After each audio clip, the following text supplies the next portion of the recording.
നാളെ സത്യപ്രതിജ്ഞയാണ് രാവിലെ 10 മണിക്ക്. മുഖ്യമന്ത്രിയോടൊപ്പം 6 പതിറ്റാണ്ടുകൾക്ക് ശേഷം UDFിൽ കോൺഗ്രസിൽ സമ്പൂർണ്ണ മന്ത്രിസഭയിൽ സത്യപ്രതിജ്ഞയാണ്. ഇന്ന് 20 UDF മന്ത്രിമാരുടെ ലിസ്റ്റ് ബഹുമാനപ്പെട്ട ഗവർണർക്ക് സമർപ്പിച്ചു. അപ്പോൾ നാളെ ഞാനടക്കം 21 പേര് സത്യപ്രതിജ്ഞയാണ്. ലീഗ് മന്ത്രിമാരുടെ മുസ്ലിം ലീഗ് പ്രഖ്യാപിച്ചു. ബാക്കിയുള്ളവരുടെ നിങ്ങൾക്കറിയാം. കോൺഗ്രസിൻ്റെ ചരിത്രത്തിലെ ഏറ്റവും വേഗത്തിലെടുത്ത തീരുമാനമാണ് മന്ത്രിമാരുടെ ലിസ്റ്റ്. അതിൽ 63 MLA കോൺഗ്രസിനുണ്ട്. ഒരുപാട് അർഹതപ്പെട്ട ആളുകളുണ്ട്. നമുക്കിതിൻ്റെ അകത്ത് ഉൾക്കൊള്ളിക്കാൻ പറ്റാത്ത ആളുകൾ, അർഹതപ്പെട്ട ആളുകൾ അക്ഷരാർത്ഥത്തിൽ. പക്ഷെ നമുക്ക് 11 പേരാണുള്ളത്.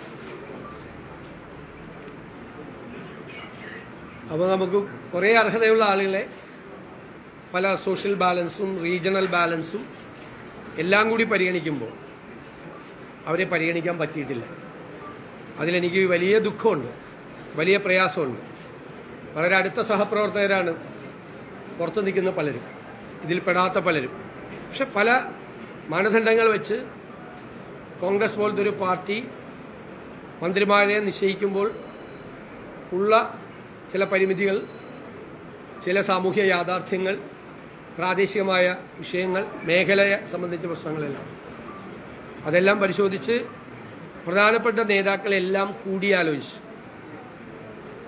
AICCയുടെ അനുവാദത്തോടു കൂടിയാണ് ഇന്ന് 5 മണിക്ക് ശേഷം ഗവർണർക്ക് ഈ ലിസ്റ്റ് സമർപ്പിച്ചത്. ഞാൻ അവരുടെ പേര് വിവരങ്ങൾ ഞാൻ വായിക്കുകയാണ്. 20 പേരുടെ പേരുകൾ.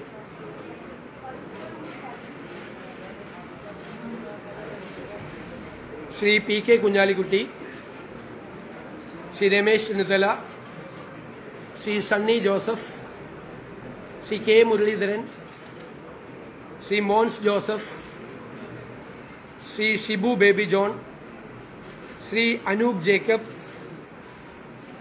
Shri CP John, Shri AP Anilkumar, Shri N Shamsuddin, Shri PC Vishnunath, Shri Roji M John, Shrimathi Bindu Krishna, Shri M Liju, Shri KM Shaji, Shri PK Basheer, Shri VE Abdul Gafoor, Shri T Siddique, Shrimathi KA തുളസി.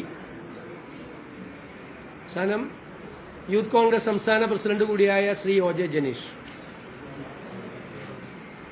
ഇതാണ് 20 പേരുടെ പേരുകൾ. ആണല്ലോ. സ്പീക്കർ ശ്രീ തിരുവഞ്ചൂർ രാധാകൃഷ്ണൻ. ഈ സഭയിലെ തന്നെ മുതിർന്ന അംഗമായ ശ്രീ തിരുവഞ്ചൂർ രാധാകൃഷ്ണൻ സ്പീക്കറും ശ്രീമതി ഷാനിമോൾ ഉസ്മാൻ ഡെപ്യൂട്ടി സ്പീക്കറും.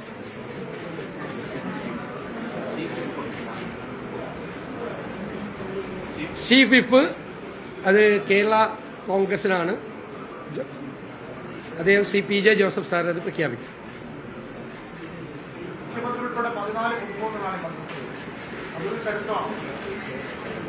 തീർച്ചയായിട്ടും പുതുമുഖങ്ങൾ വരട്ടെ, എല്ലാവർക്കും അവസരങ്ങൾ ഉണ്ടാവുമല്ലോ.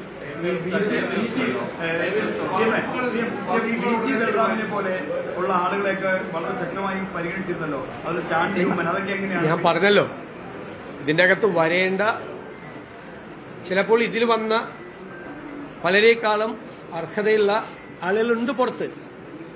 പക്ഷേ നമ്മൾ നോക്കുമ്പോൾ നമുക്കറിയാമല്ലോ, ഒരു പാർട്ടി ഇത് നിശ്ചയിക്കും. കോൺഗ്രസ് പോലത്തെ ഒരു പാർട്ടി തീരുമാനങ്ങൾ എടുക്കുമ്പോൾ സോഷ്യൽ ബാലൻസ്, റീജിയണൽ ബാലൻസ് ഇതൊക്കെ നോക്കണ്ടേ. അങ്ങനെ നോക്കുമ്പോൾ അർഹതയുള്ള 63 പേര് ജയിച്ചു. കൂടുതൽ വാർത്തകൾക്ക് News 18 Keralam YouTube channel subscribe ചെയ്യുക.